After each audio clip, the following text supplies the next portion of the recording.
impact you're going to make. You can be people's best manager, or you can be their worst. I'm Dave Leibowitz.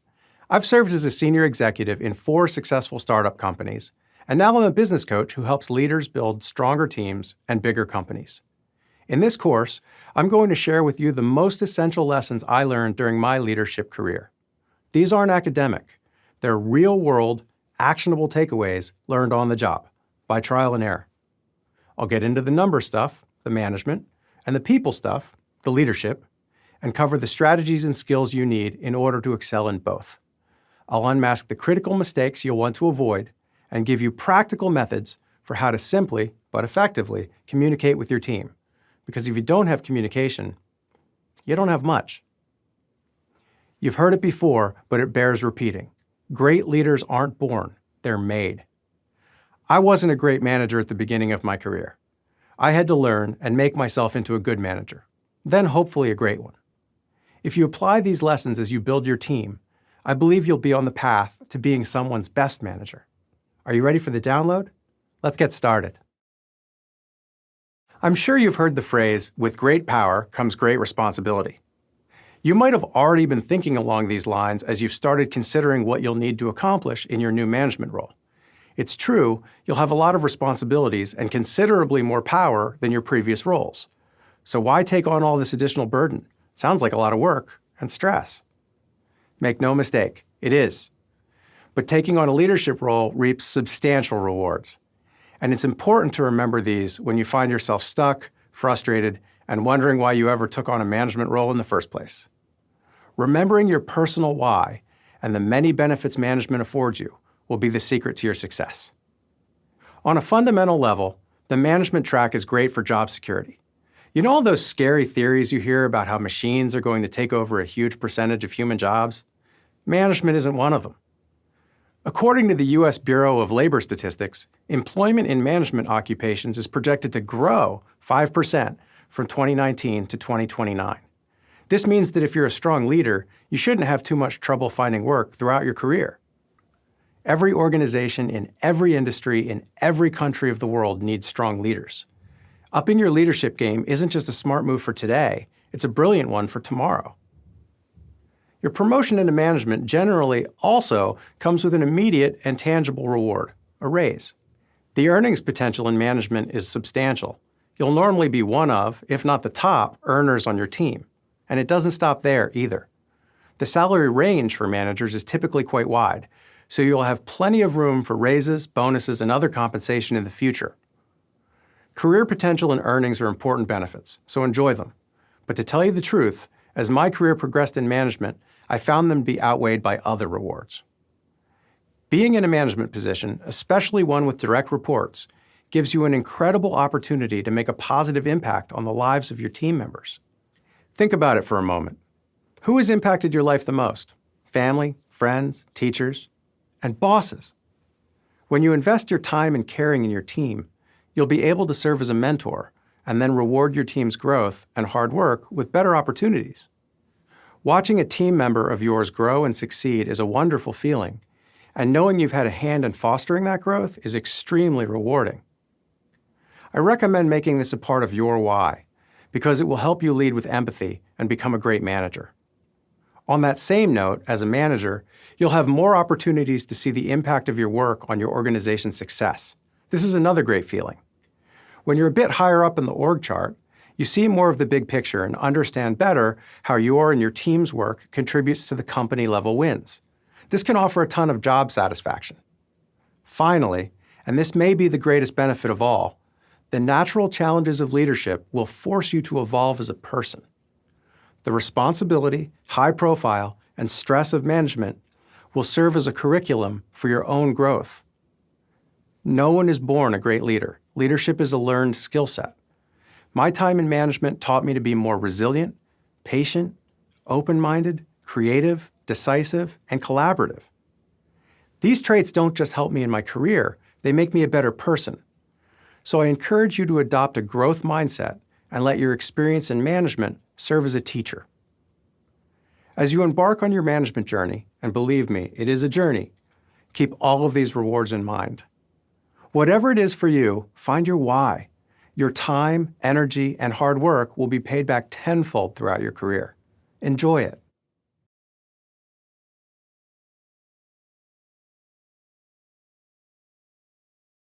When I look back on my first day in management, I remember being excited, but also more than a bit nervous. It was a great opportunity, but there was also a lot of responsibility.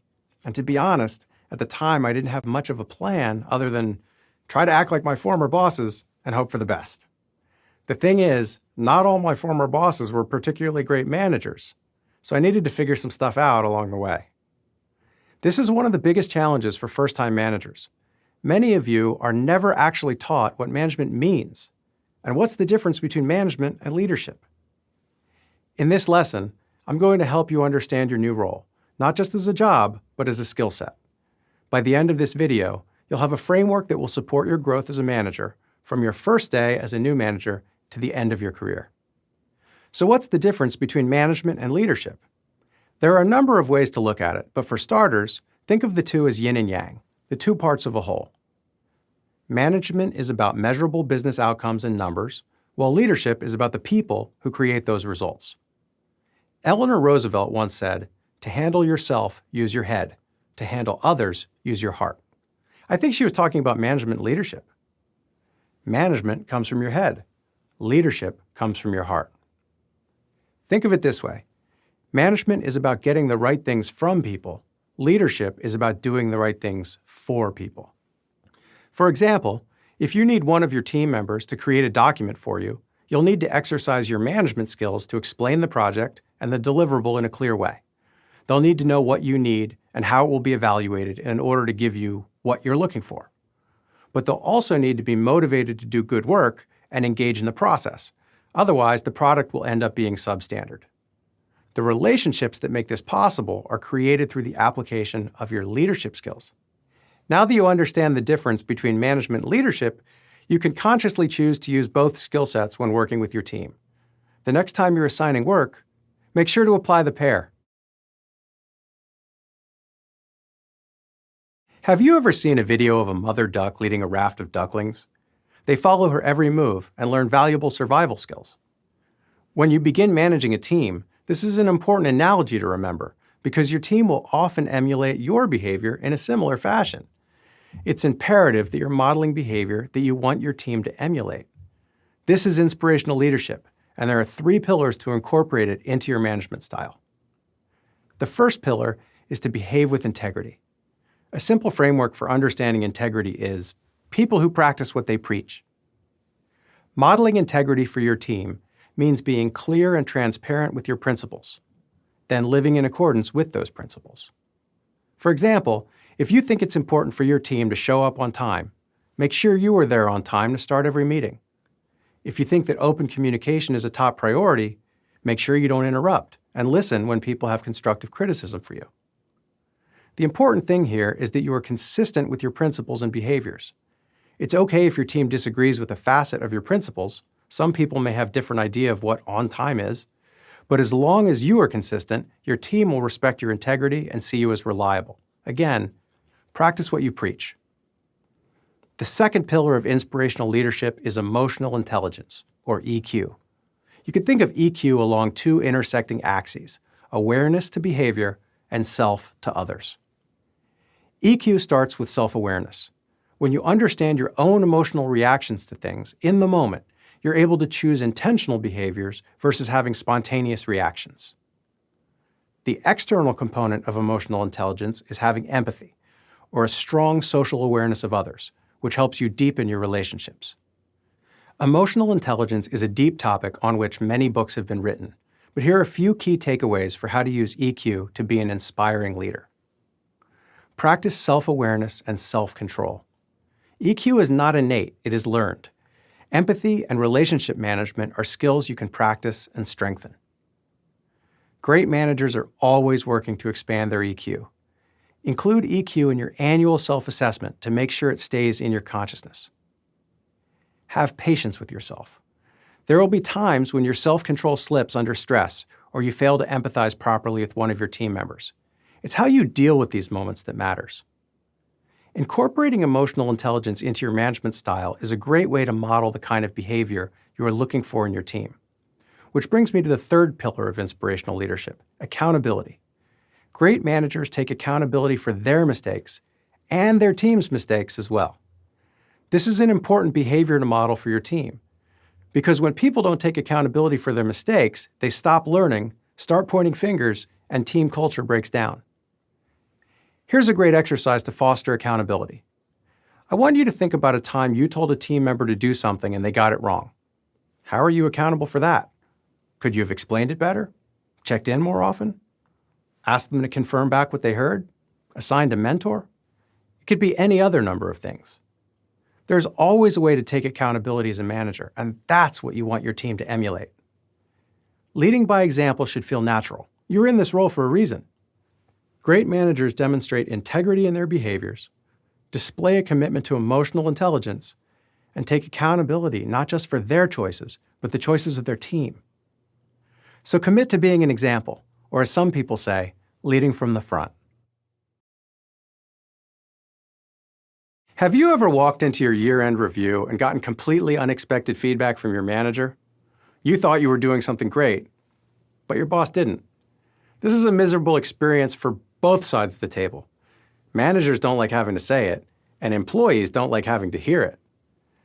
Unexpected feedback should be rare, and as a manager, it's your job to make sure that those annual reviews don't come as a complete and unpleasant surprise to your employees.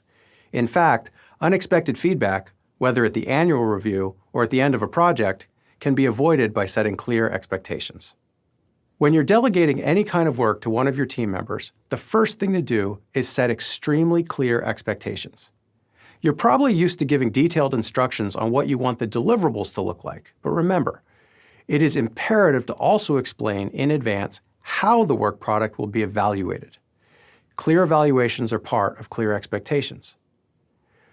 For example, if one of your team members is working on an article for the company website, it's not enough just to tell them what to write about and when it's due. Tell them how their article will be evaluated. A good article will pass spell check, avoid red flags in Grammarly, and get a good SEO score on Yoast. You know exactly how you'll evaluate the article in advance, so tell them. Your employees will be more likely to get things right the first time, and if they give you an article that has a spelling or grammatical error, they won't be shocked when you give them that feedback. You can also avoid a lot of surprising problems by checking in more frequently. I'm not advocating for micromanaging, but you definitely don't want to wait till the end of a big project before reviewing your team members' progress. The risk of inaccuracies is compounded by the amount of time between check-ins. So if you have an 8-week project and you only check in once at week 4, you're risking up to 50% of the project's accuracy. Your team member may have gone down the wrong path, and it could have cost the team 4 full weeks.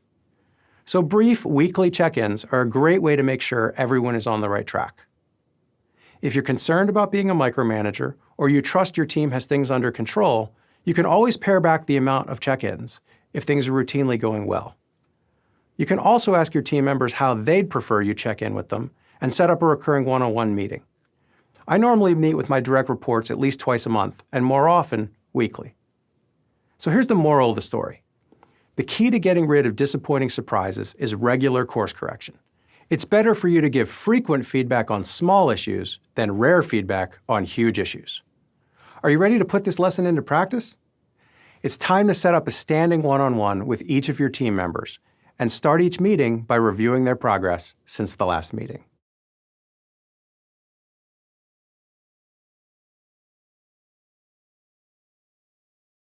Have you ever had something you desperately wanted to share with your boss, but knew that actually saying it was a bad idea? You knew your idea was constructive criticism, but your boss simply wouldn't want to hear it and wouldn't take it well. So what did you do? I bet you didn't share, because the consequences just wouldn't be worth it. And who could blame you? To create a safe work environment, you must first make it comfortable for your team members to speak their minds. Like in the example I just shared, if people don't feel safe sharing their thoughts, they simply won't. As a manager, you'll miss out on their feedback and creativity. Worse, when people don't feel safe speaking their minds, they'll eventually get fed up and look for a different job where they can. Safety is critical for a healthy team environment, And as a manager, it's your job to make sure that your employees feel safe enough to be who they are and speak up at work. After this video, you'll be able to apply a three-pronged approach to creating a safe work environment for your team. Here are a few suggestions of what you can do to encourage honest feedback from your team. First, keep an open mind. No matter what you hear, don't react negatively. Second, don't assume that just because your office door is open, people will walk through. Actively invite people to share their thoughts with you. Third, remember that you have to give trust to get trust. Your team will be more likely to trust you if you give them trust first. Finally, support your team when they share in meetings. You don't have to agree with everything they say, but show your appreciation that they shared. The second component of a safe work environment is that it has to be okay to take risks. Risk-taking is a mandatory ingredient for excellence. If your team is more concerned with the consequences of failure than the upside of success, they won't take risks. So I want you to allow smart risk-taking to happen. If someone fails because they took a risk and it didn't pan out, don't punish them for trying something new. Instead, coach them to learn from their mistake and how to take an even smarter risk next time. Use risk-taking as a teaching opportunity. When team members strive beyond what they know is achievable, innovation and growth become possible. The final component of a safe work environment is consistency. Knowing what to expect feels safe. Having no idea what you're walking into doesn't. I want you to lay the groundwork for consistency. Share your values and principles with your team, and then act with integrity consistently. A great place to make sure you are consistent is in treating all your team members equitably. Suppose you have a team member who you've been a bit frustrated with recently, and they make a mistake. It's your responsibility to talk to them with the same level of patience as a team member with whom you're not frustrated. Give them the same coaching. This kind of reliability is the foundation of trust.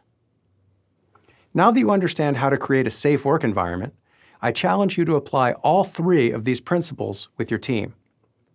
Be willing to hear their feedback without responding negatively, encourage smart risk-taking, and maintain consistent behavior day to day.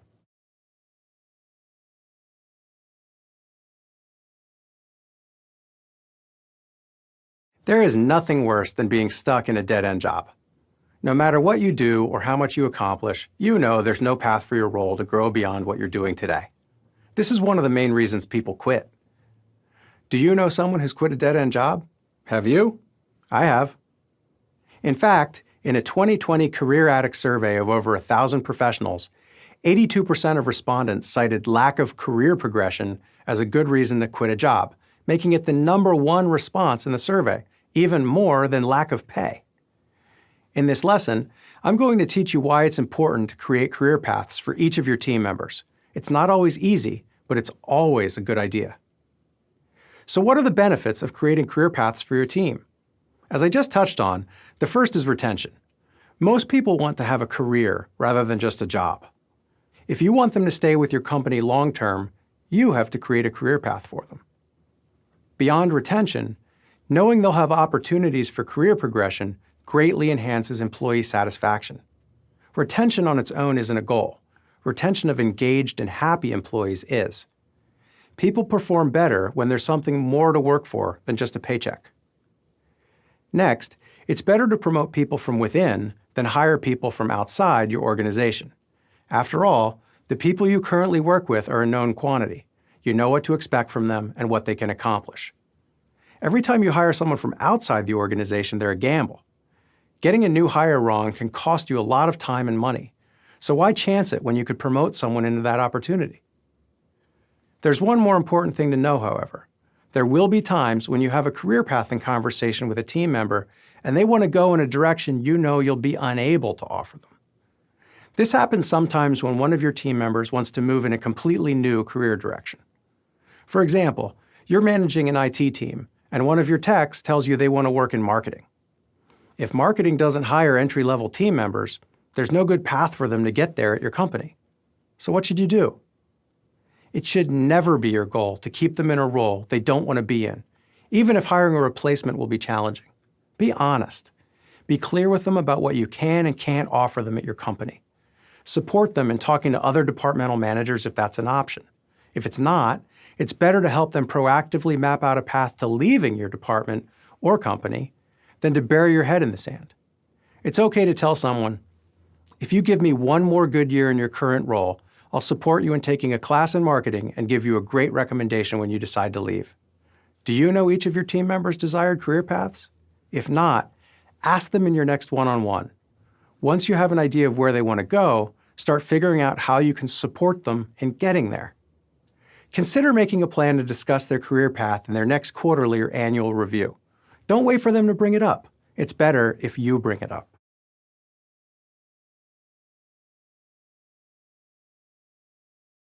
Early in my career, I had an absolutely brilliant boss and mentor. During almost every meeting, he was on his laptop and phone, constantly responding to emails and texts. I looked up to him a lot, so rather than being offended, I was impressed by his multitasking ability and how important and busy he was. He was a CEO, after all. After a while, though, I realized he wasn't actually listening well during our conversations. I'd have to tell him things multiple times, and his follow-through after the meetings was actually pretty terrible. I started getting frustrated and eventually annoyed. As my career continued and I started working with other important and busy C-level executives, I realized the best ones actually paid attention in meetings, took notes, and followed through on their to-do items afterward. Despite their position on the org chart, these people knew everyone's time was valuable and everyone was worthy of respect. As much as I liked my old boss, I liked working for people who were better listeners a lot better. When you start working as a manager, you have a conscious choice to make. Are you willing to unplug to engage fully in active listening? Or is multitasking worth alienating your team? I hope this video will help you make the right decision. Let's take a moment to think about the takeaways from the story I just told you. What were the messages my old boss was sending me with his behavior? You can make an argument for all of the following takeaways. What I was saying wasn't worth focusing on. His time was more valuable than mine. He was more important than me. Anyone else emailing or texting was also more important than me. He didn't respect me all that much. Are these the messages you want to send to your team? Of course not. Let's contrast this with the messages you send to a team member when you fully engage in a conversation or meeting. You care about what they're saying. You value their time. You may have different roles, but you're both equally important. No one else is more important than them. And you respect what they have to say. So if you like this batch of messages more than the prior batch, here's what I'd like you to do. First, on your computer, unless you take notes on your computer or need it to show something during the meeting, put it to sleep entirely. If you need it on, shut down both your email client and any web browser. Only use the software needed for note-taking or the meeting itself. Your cell phone is a bit trickier. Studies have shown that having a cell phone in the room causes distraction, even if it's off and out of sight. So if there's a safe place outside your office, turn off your phone and leave it there. If there's not, turn it off and put it in a drawer or somewhere else out of reach and out of sight. If you absolutely need it on so you can be reached in an emergency, consider leaving it with a different member of your team. Ask them to interrupt your meeting only if you get the emergency call you've been waiting for. They can ignore everything else. By following these guidelines, not only will you be more effective in meetings, but you'll also be modeling highly productive behaviors for your team. Consider asking them to adopt similar policies as well, so your entire team is more productive and respectful. Now go turn off some electronics.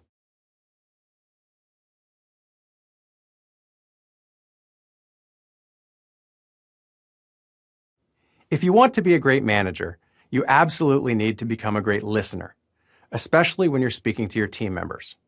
But what exactly is a great listener? Most people think it's enough to be focused on the details of what's being said to them.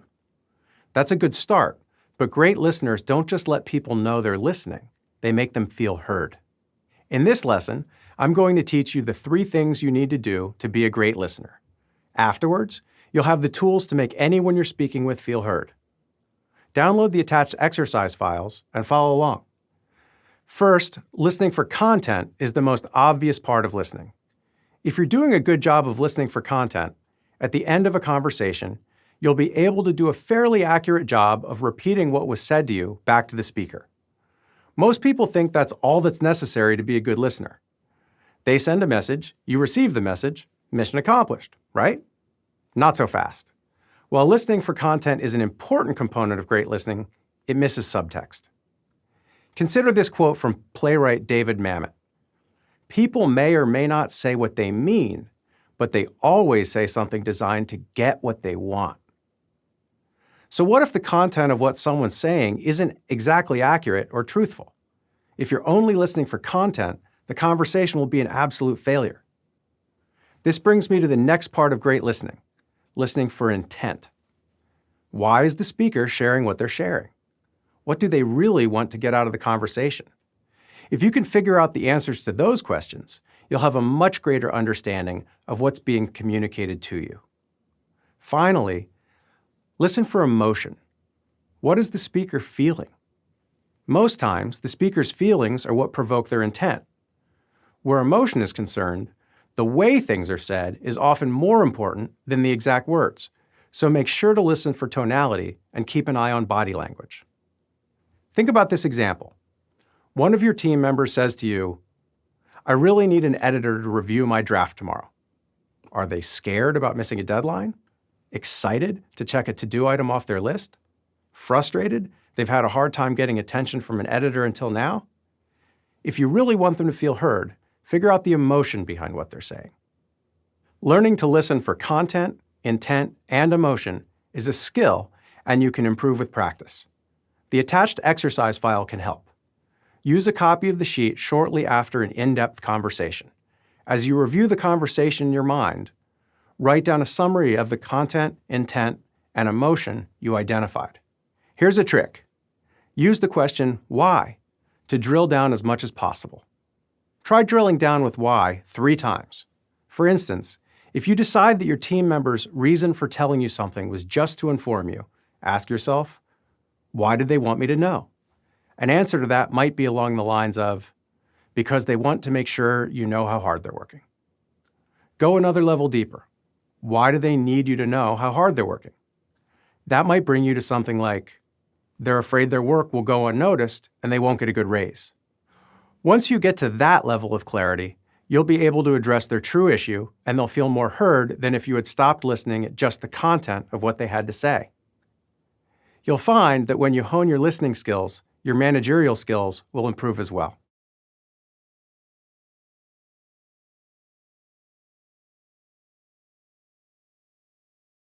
Have you ever delegated a task to someone in a meeting, watched them walk out of your office, and then sat there hoping, gee, I really hope they understood what I was talking about. I have no idea if they actually did.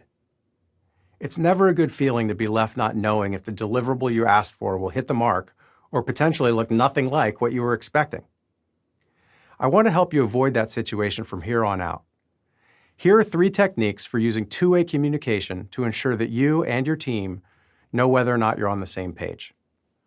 The first technique is getting confirmation. If you're a parent, you've probably already gotten used to using confirmation as a two-way communication tool. It normally sounds something like this. Empty your jeans pockets before you put them in the laundry. With the immediate follow-up, what did I just ask you to do? When you request confirmation of what was heard, it reassures you that your message was received properly and helps to make it clear where responsibility lies for the desired action.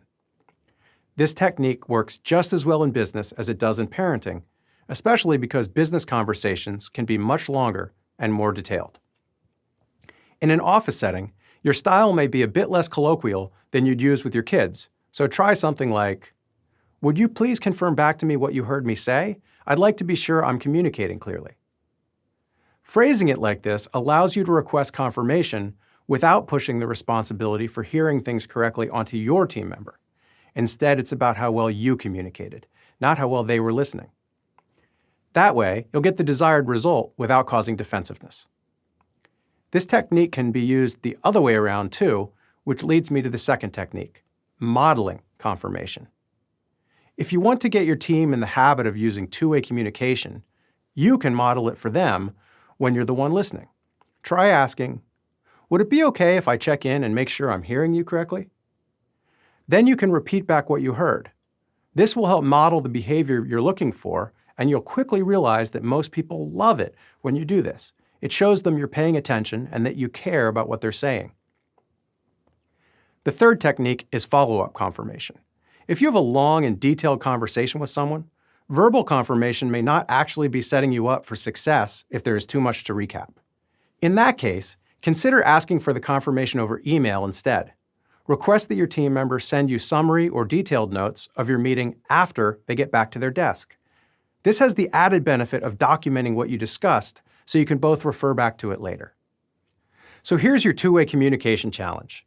In your next conversation with one of your team members, model the behavior by confirming back what they're saying to you.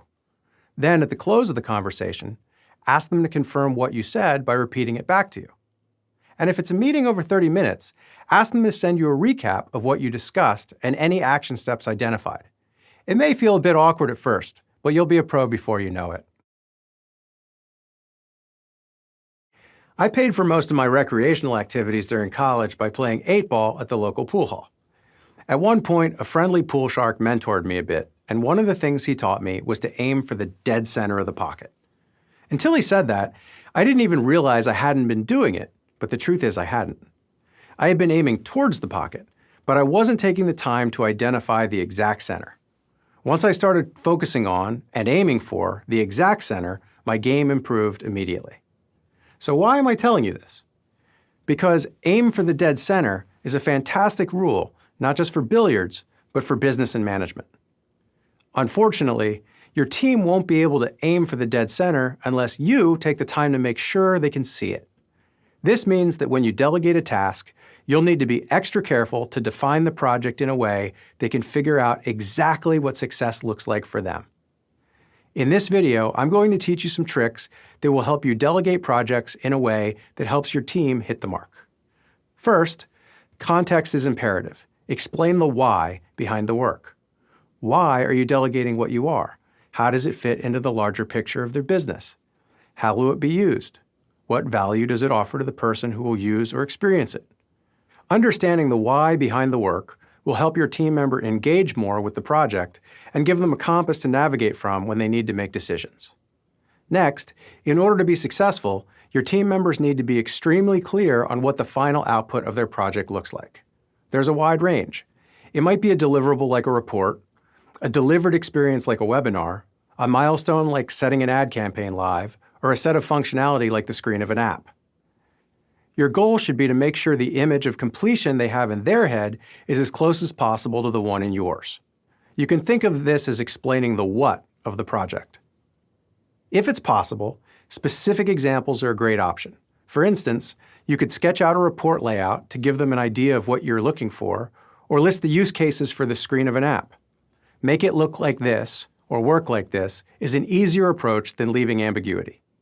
If you want to leave them more room for creativity, instead use a few examples of things that illustrate your thinking just to be used as reference. For example, if someone's building a website for you, but you want them to come up with the design, offer a few examples of sites you like and what you like about them. This will help them align their vision with yours. Another great way to be specific about the what of a project is to explain how the work will be evaluated. Let's think about the website example. When you see the website your team member built, what are you going to review? What does A+ work look like? Here are some examples you could tell them you're looking for. A call to action in the top third of the homepage, a color palette based on blue, no broken links on the site, every image tagged properly with alt text, a fully functional contact page, responsive design for mobile and desktop, etc. The next time you're delegating work to a team member, I want you to use the attached worksheet to help them understand the project. It will ensure you explain the why, the what, and the evaluation criteria. It should make your meeting more efficient and vastly improve the probability of project success. Have you ever found yourself in a situation where you have a deadline coming up and are desperately trying to get your work done, but there are roadblocks outside of your control derailing you? You've tried everything in your power to get unstuck, but you just don't have the authority you need. It's frustrating, isn't it? And it happens to everyone. So what should you do when this happens? Most people call their manager for help, and they should. One of the key responsibilities for managers is to leverage their authority and influence to remove roadblocks for their team members.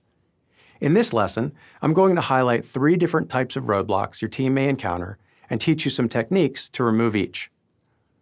The most common kind of roadblock in business happens when your team member needs something from another person in the company, and that person, for whatever reason, isn't giving it to them.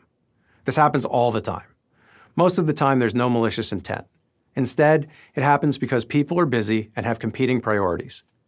Maybe the other employee is behind on a deadline of their own, out sick, or just haven't seen the email. But the reason doesn't matter. Your team member is stuck. As a manager, it's your job to unstick your team member's work. The good news is that because of your role as a manager, it's a bit easier for you to do. First, your title carries some weight. If you reach out to the employee who's becoming a roadblock, they may pay more attention to your request. If that doesn't work, it's not inappropriate for you to reach out to their manager, who is one of your peers on the management team.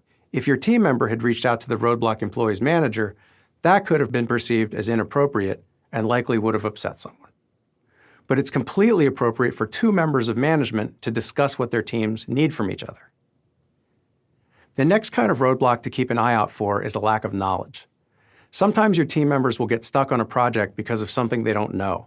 Ideally, they're self-sufficient enough to look for the answer, but there are plenty of times that no matter how hard they look, they just won't be able to figure something out on their own. This is where mentoring comes in. It normally won't take as long to teach them what they need to know, but it will save them time, get their project back on track, and make them that much more self-sufficient in the future. Don't be afraid to play teacher. Finally, financial roadblocks can pop up with team members who do not have budget authority in their roles. A lot of times what happens is that your team member will try to compensate for a lack of budget with extra time spent. For example, would you rather have a team member spend 4 hours building a report in Excel or buy them a $20 a month software license that generates that report automatically? If you have budget authority, the choice is clear. Now that you understand human, knowledge, and financial roadblocks, explain this way of looking at them to your team. Then on a regular basis, ask this question: what roadblocks are getting in your way, and how can I help? Once you know where the roadblocks are, you can go about clearing them.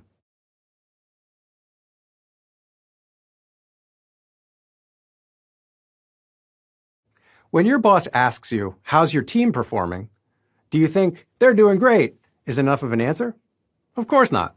You'll inevitably get the follow-up question, how do you know they're doing so great? In this lesson, I'm going to teach you how to prepare a Key Performance Indicators report, or KPI report. This report won't just help you answer your boss when he or she asks for an update. It will help you make smarter decisions based on real data. So what exactly is a KPI? A KPI is a piece of tracked and trended information that helps explain how your business, or a subunit of it, is doing. Understanding your team's KPIs is critical. Just like you wouldn't leave the house in the morning without looking in the mirror, you shouldn't be making decisions or answering questions about your business unit without reviewing your KPIs. To start figuring out what your KPIs are, understand that they are the data points that describe each of your team's goals. For example, if you're managing a sales team and your team's goal is to increase sales by 20% versus last year, you need to pick a KPI that describes progress on this goal. Year-to-date sales versus year-to-date sales last year would be a great KPI because it shows exactly how your team is performing on this goal. The next thing to consider is whether your set KPI has given you enough information to determine your next course of action. Likely, one KPI is enough to understand the challenge you're up against, but additional KPIs will help you determine how to approach it. So I recommend always adding an additional KPI or 2. Let's go back to our sales example. Say you're lagging behind your target and that your team's sales are only up 10% versus year-to-date last year. You know you'll need to pick up the pace, but how? Do they need to be making more sales calls, or do they need to be converting better on the sales calls they have? By adding in a few additional KPIs, you can easily answer these questions. A couple helpful KPIs would be average daily sales calls and average closing percentage. By looking at the data from these additional KPIs, you can easily determine whether your team needs to work on their conversion or increasing the volume of their calls. Now here's the real secret to leveraging KPIs. Once you're able to make database decisions Stop building KPIs. As a rule of thumb, if you can't fit your KPI report on 1 or max 2 sheets of paper, you probably have too many. Remember, tracking and reporting on data can be time-consuming for your team, so don't let your KPI report grow out of control. Use it, don't abuse it. So now when your supervisor says, "How's your team performing?" you say, "Well, we're up 10% versus year-to-date sales last year, so we're working to pick up the pace. Our volume of calls has been great, but our closing percentage is lagging a bit. We're working on some new training initiatives this week and expect to see an increase in momentum by the end of next week." That's using your KPIs to make informed and reliable decisions. You look capable, and your team appreciates the objective guidance, and your boss will be happy. So think of your team's number one goal. What is the main KPI you can measure that indicates success? Now add 1 or 2 more supporting KPIs and start gathering the data. As you move forward in your managerial career, you'll develop confidence in this kind of data-based decision-making, and your decisions will become more and more reliable over time. Early in my executive career, I didn't realize how important authenticity was for great management. My team's performance was struggling, and the more I tried to act like how I thought an executive was supposed to act, the worse things seemed to get. The CEO saw my troubles and explained it to me. "You're not a jerk in real life, but you're playing one. Be authentic with your team and things will change." She backed up the advice with an opportunity to spend a weekend golfing and hanging out with some of the remote team members I hadn't met in person. Less than an hour into the weekend, one of the team members I was struggling with looked at me and said, "Wow, you're not half the jerk I thought you were." And she didn't use the word jerk, being polite for the camera. This moment was the beginning of my love affair with leadership and a huge lesson for me. Business is about connecting with people, not about numbers, and authenticity is the only way to create a real connection. With this in mind, I'm excited to share some tips for how you can leverage authenticity to build strong, genuine relationships with your team and colleagues. The simple rule of authenticity is this: be yourself. The worst thing you can do as a manager is put on a facade or front that hides the real you. Your team will intuitively know you're being fake, and they won't be receptive to it. In fact, the message they're most likely to take from it is that you don't care about them as people. Additionally, if your team somehow fails to realize you're being inauthentic, they'll connect with a version of you that doesn't actually exist. This can become even more detrimental to building a relationship with your team. So be yourself. Sure, use some discretion. If you'd normally treat yourself to an expletive-filled tantrum over a missed deadline if you weren't in the office, I'm not recommending you do that at work. But pretending you're not at all frustrated in that moment isn't authentic either. Find an acceptable middle ground that's based on your truth, and maybe consider working on your EQ a bit. Finally, it's okay to share a bit of yourself with your team and to invite them to do the same. You're much more likely to build deep, authentic relationships talking about your kids or your favorite sports team than you will poring over a spreadsheet deliverable. If you think these kinds of personal conversations are a distraction, they're not. Everyone has experienced a robo-boss or colleague that lives exclusively in the number side of the business and doesn't bother connecting. Failing to be authentic isn't just a recipe for poor results, it's a recipe for misery. Authenticity is your opportunity to make the day-to-day experience of work more comfortable, safe, and fun. Doing so doesn't only benefit you, but everyone you interact with. So the next time you're getting ready to say what you think you should, but not what you want to, try a different approach and speak your truth.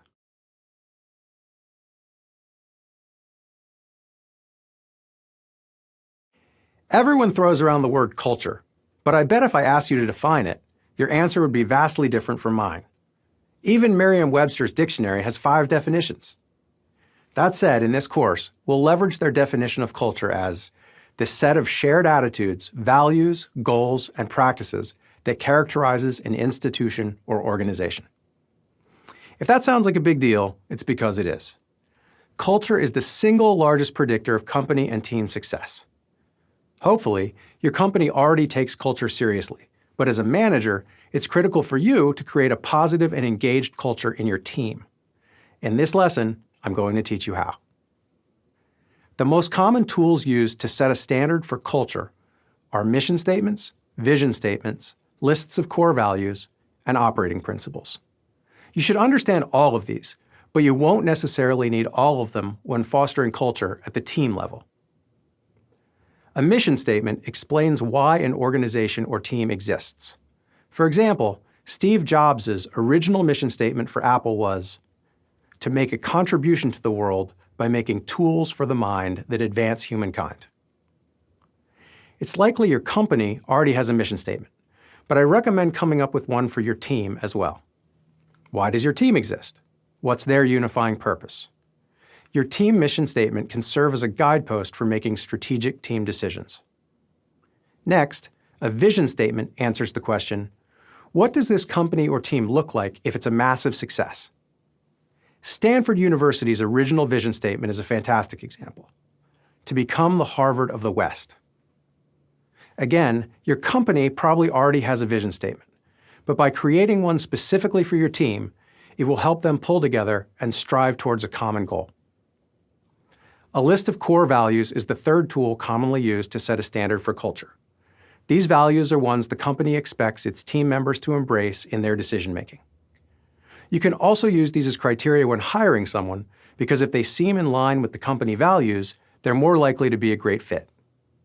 If your company already has a list of core values, then it's best to use that same list with your team. After all, you don't want your team to follow a different set of values than the rest of the company. However, if your company hasn't identified its core values, coming up with your own list can be a helpful anchor for your team. Finally, the last tool commonly used in building culture is a set of operating principles. Operating principles are a list of specific behaviors you'd like to see your team exhibit on a day-to-day basis. Be obsessive about customer service is a great example of an operating principle. These are the most detailed and specific tools you can use to mold culture, so it's a great idea to come up with a list that's unique to your team. Building a framework for your team culture lays a strong foundation, but the road doesn't end here. Far too many companies put these tools on posters, hang them up in the office, and then fail to revisit them. This is not a winning strategy. If you really want to mold a culture that endures, you'll need to find a way to regularly bring cultural concepts into your team's consciousness. As an example, the Ritz-Carlton has a version of operating principles they call their service values. Each morning, they have a 5-minute stand-up meeting in all of their hotels worldwide. And in these meetings, the employees review one service value together. It's no wonder they're so well known for their amazing culture and customer service. You don't have to do all this work on your own. By engaging your team in cultural design, they'll be far more likely to embrace the final result. As a starting point, you can use the attached exercise file questionnaire to gather feedback from your team about their cultural preferences. You'll be up and running in no time.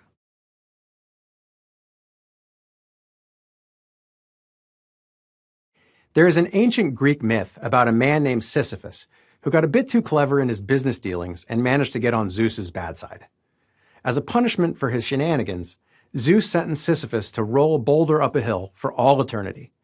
Every time he got near the top of the hill, the boulder was fated to slip out of his hands and roll back to the bottom, leaving him to start his futile task over again.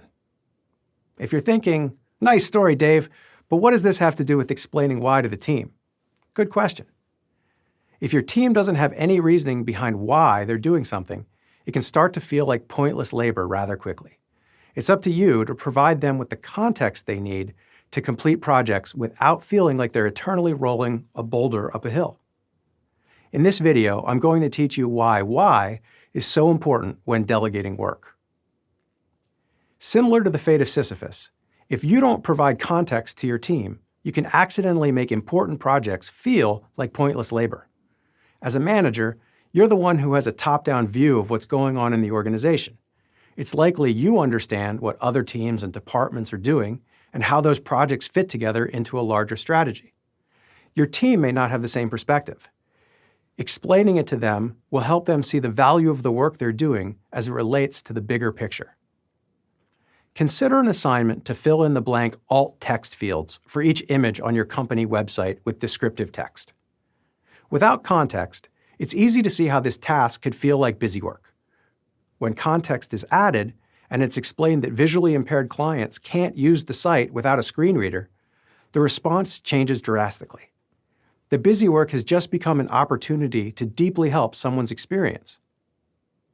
Why is also important for your team members as it empowers them to make independent decisions. In fact, without understanding the why of things, it's very hard to make independent decisions of any sort. If you want your team to take ownership of their work and be able to make accurate and timely decisions, you must take the time to explain why they're working on what they're working on. The next time you're talking with your team about a new project, make sure to explain why the project is important, as well as the internal and external impacts it will have. You'll find that your team will engage more deeply in the work and make better decisions along the way. Sounds good, right?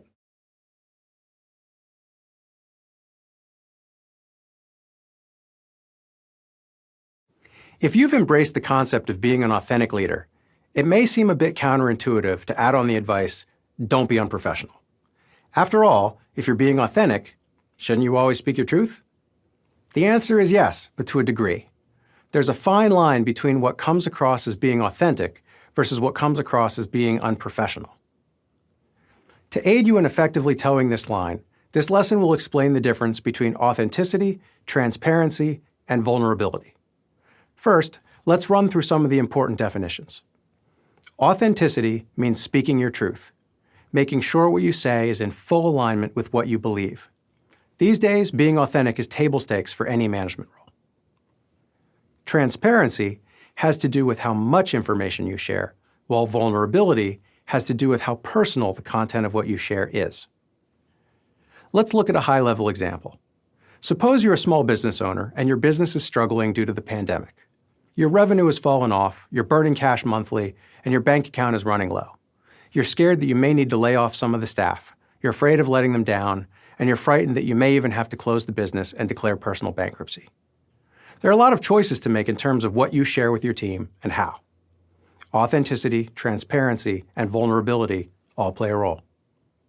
You could stick with an authentic but fairly non-transparent, non-vulnerable message. Folks, revenue is down and things are difficult right now. I may need to lay some of you off until things stabilize. If that's going to happen, I'll let those of you affected know as soon as I can.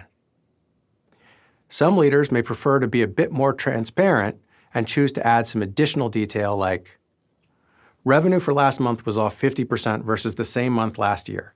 Unless this month finishes at that level or better, or unless I can negotiate a few months of rent deferment with the landlord, I may have to lay off some members of the customer service team. If you're going to be affected, I'll let you know by next Friday. Finally, there are leaders who may be most comfortable with a high authenticity, high transparency, and high vulnerability message. Those people might add, folks, this is scary stuff, and I'm just as scared as you are. You mean so much to me, I don't want to let any of you down. I've always seen my team as an extension of my family, so this is as difficult for me as well. In fact, if things don't recover in the next 3 months, I'll probably have to declare bankruptcy. Take a moment to contemplate which of these strategies you feel is the right approach. To be honest, there are no right or wrong answers here. Each approach has a different style as well as its own risks and rewards, so it's up to you to find what feels right. It's also important for you to consider your audience when disclosing information to your team, since two team members may have completely different reactions to the same news. The main lesson here is this. In any conversation, you'll need to figure out how much transparency and vulnerability to leverage within your authenticity. The good news is that with practice, this is one skill you can master. In the iconic business book, Good to Great, author Jim Collins likens being a manager to being a bus driver. Your organization or team is the bus itself. Referring to managers, he says, they start by getting the right people on the bus, the wrong people off the bus, and the right people in the right seats. Jim Collins is right. Building a strong team is the primary focus of any leader. In this lesson, you'll learn how to get the right people on your bus and the wrong people off. Let's start with building a strong team because you'll undoubtedly need to hire someone onto your bus. There are two major requirements to keep in mind as you interview. First, the ability to do the job well, and second, a strong culture fit with your team. When evaluating ability, you'll want to qualify a candidate's experience, skill set, and approach to their work. A great way to tease out their true level of experience is to ask detailed questions about past projects or deliverables that are similar to what they'll need to deliver in the role you're filling.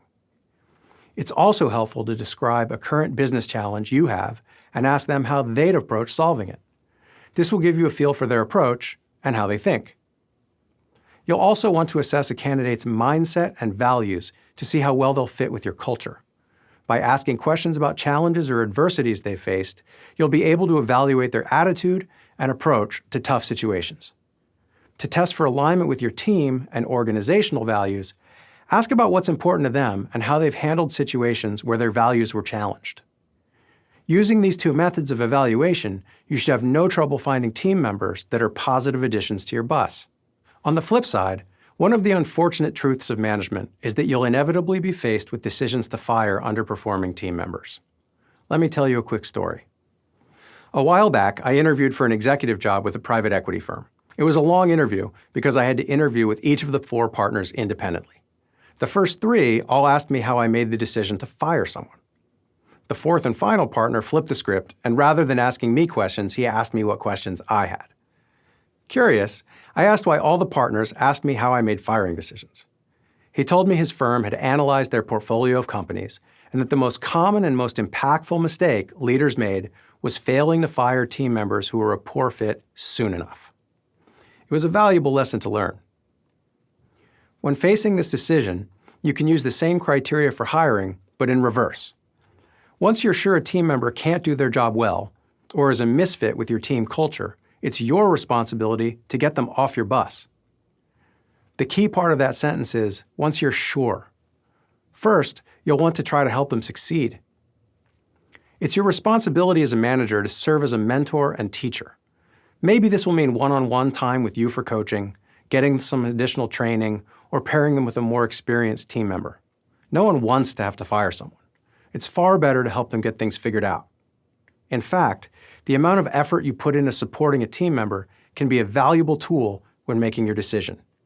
If you know you've done everything you can to help them and they're still not working out in the role, you're legitimately doing the right thing for both parties by letting them go. As you move forward in your management career, think about the bus analogy when you're hiring or firing. If you get and keep the right people in your bus, your teams will almost always succeed. And that's when it's really fun to be the bus driver.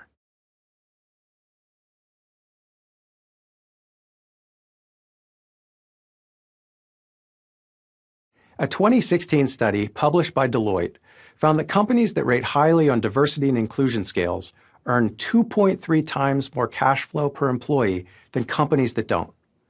Similar research has shown that diverse and inclusive teams are better at innovation, dealing with adversity, and have far higher employee satisfaction and engagement. In general, diverse and inclusive companies are simply better places to work. Unfortunately, unless you're at a Fortune 500 company, it's entirely possible that diversity and inclusion weren't actually explained to you when you entered management. This lesson will provide you with a definition for these 2 terms and explain how they're related, leaving you with a strong understanding of their importance. I'll also provide useful techniques to aid you in building your team with diversity and inclusion in mind.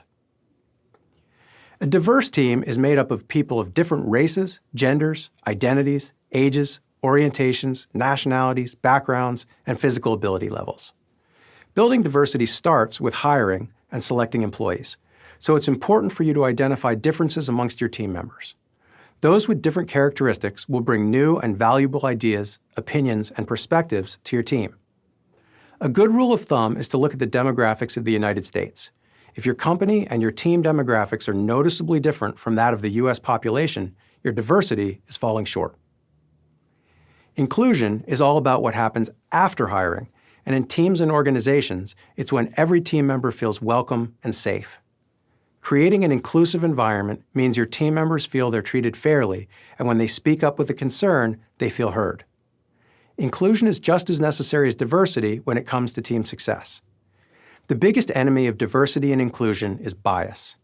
Let's define bias as a personal and sometimes unreasoned judgment.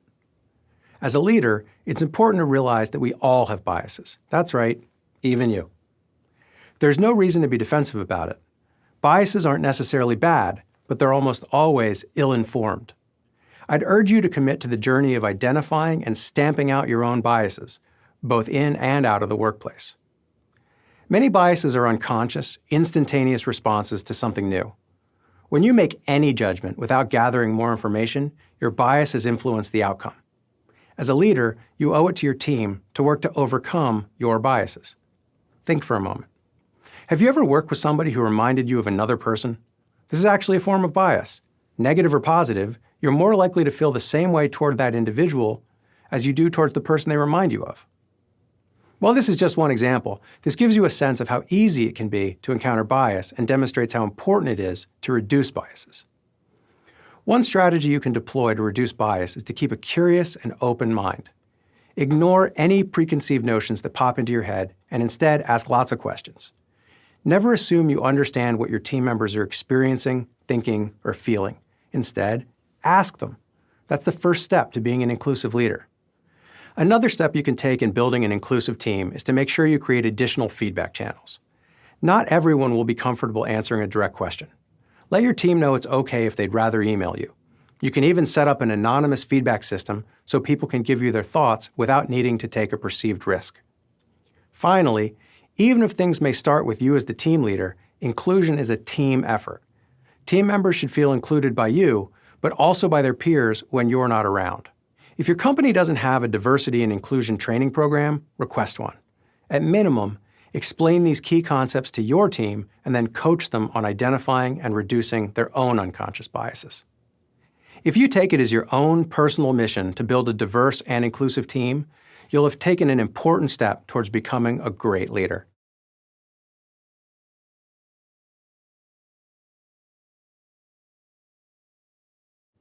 In the book Extreme Ownership, retired Navy SEALs Jocko Willink and Leif Babin state that leaders must own everything in their world. There is no one else to blame. Yikes. Do you really need to take accountability for everything your team does? And if so, why? When it comes to leadership, the truth is that ownership is the opposite of blame, and blame is all negatives and no positives. In this video, I'll explain why blame has no place in leadership and why taking ownership isn't as scary as you might originally think. First of all, blame immediately puts people on the defensive. If someone feels responsible for what they're being blamed for, they'll often feel guilt or embarrassment. If they feel blame is misplaced, this can also result in heated emotions. These emotional states can reduce productivity and team success, and when this happens often, it can damage your relationship with your team. Next, think about when blame shows up. It only exists when something has gone wrong. You already have a problem to deal with. Tanking your team morale with blame is the worst thing you can do when you need them to double down on a fix. Finally, remember that culture trickles down from you, the leader. If you point the finger at your team, they'll learn to point fingers too. Before you know it, blame will have permeated your culture. When things go wrong, you'll end up in giant circular finger-pointing parties. Ever been in one? They're not fun, are they? So let's explore the opposite, ownership. What if you applied the Navy SEAL approach and took ownership for everything that went wrong in your team? Do you think it would hurt your raise at review time? Or you might even be fired? After all, you'd be owning an entire team's worth of screw-ups. Here's the thing. You're already accountable for what goes on in your team.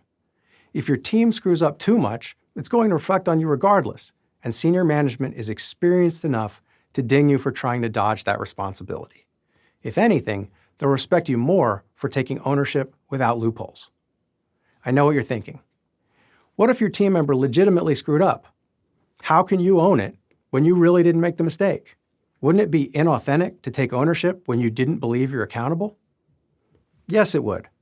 But as a leader, your team is ultimately your responsibility. And this means that if your people fail, there's something you could have done better. To give an example, if you asked someone to do something and they did something completely different, you could have explained it more clearly or asked them to confirm back what they heard to you. In another scenario, if you're sure they understood you 100% and they still messed up, you could have emphasized the importance of accuracy more or given them better training. Finally, if those things were in place, you could have set up a mid-project check-in or review to make sure they were on the right path.